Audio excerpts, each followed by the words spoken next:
ይት እኔ ወደቀብኝ። ይህ ሳንቲም ነው። ያው እንደምናውቀው የዱባይ ድርሃም ነውና የዱባይ ድርሃም ይዤ መጥቻለሁ። ድርሃሙን ይዤ የመጣሁት ያው ገጠመኝ ኤርፖርት ውስጥ ጄሊ ሳንቲም ከሌለኝ እዘረዝራለሁ ብዬ አስቤ ነው ይዤ መጣሁት የነበረው ማለት ነው። እኔ ያው ሐቂቃውን ነው የምነግራችሁ።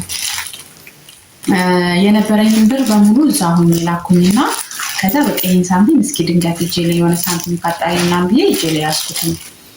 ነገር ግን እስካሁን ድረስ በጣም ብዙ ባንክ ቤት ሄጃለሁ። ሳንቲም የሚዘረዝርልኝ ሰው አላገኘሁም ማለት ነው። የምነግራችሁ ነገር ካርጎ ስትልኩ በሰው አትላኩ።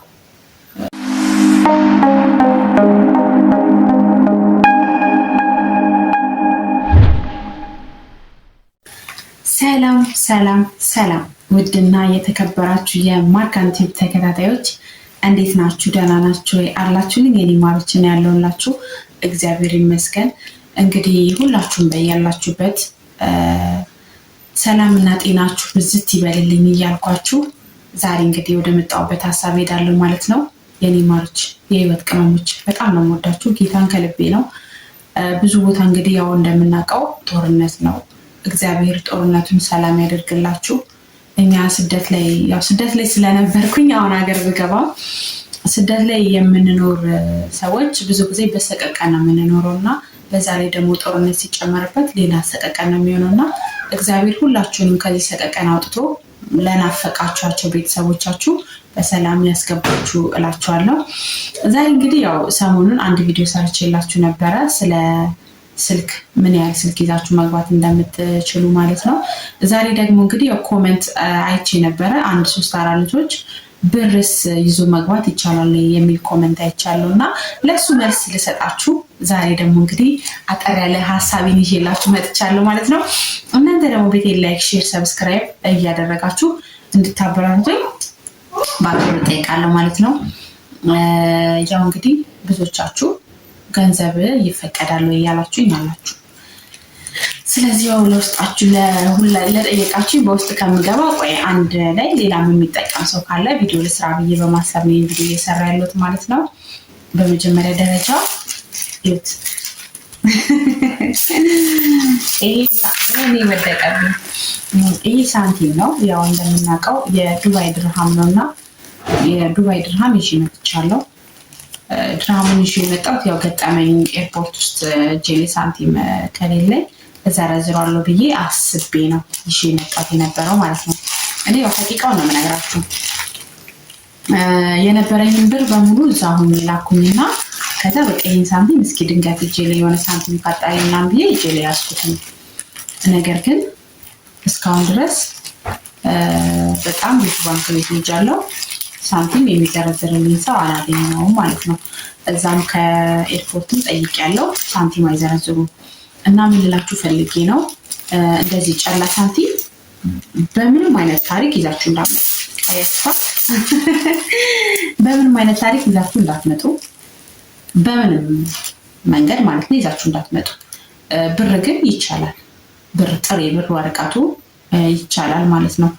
ግን የምነግራችሁ እዛ ሆነን ብሩን ስንልከው ያው የምንልክበትን ሲስተም እናውቀዋለን እና ስንልከውና እዚህ መተን ስንዘረዝረው አንድ አይደለም።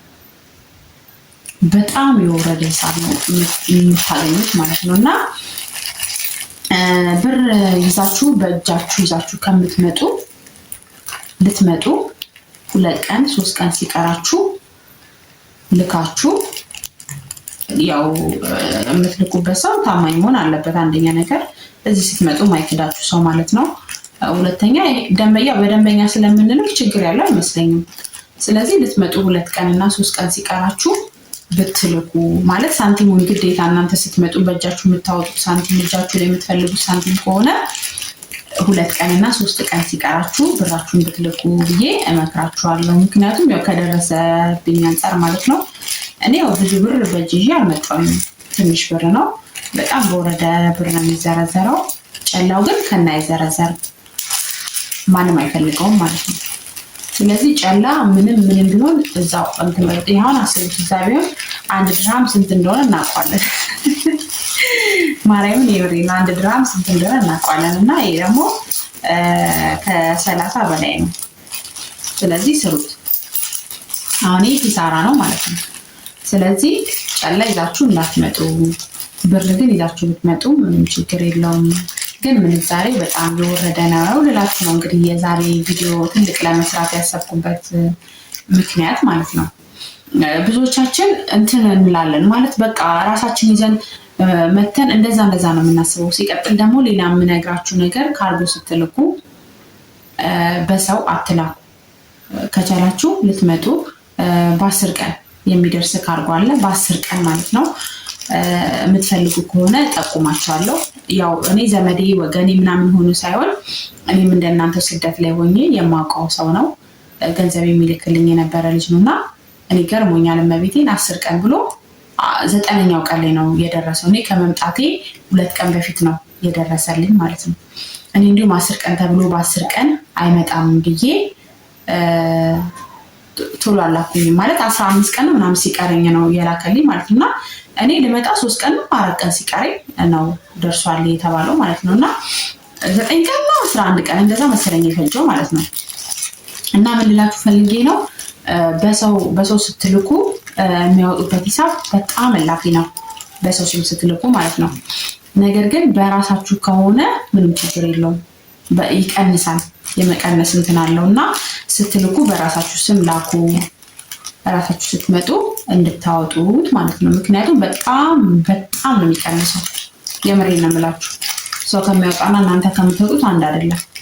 ስለዚህ እቃችሁን ስትልኩ ልትመጡ ልክ 10 ቀን 11 ቀን ሲቀራችሁ አንዳንድ ካርጎ አለ 2 ወር 3 ወር ምናምን የሚያቆይ ካርጎ አለ።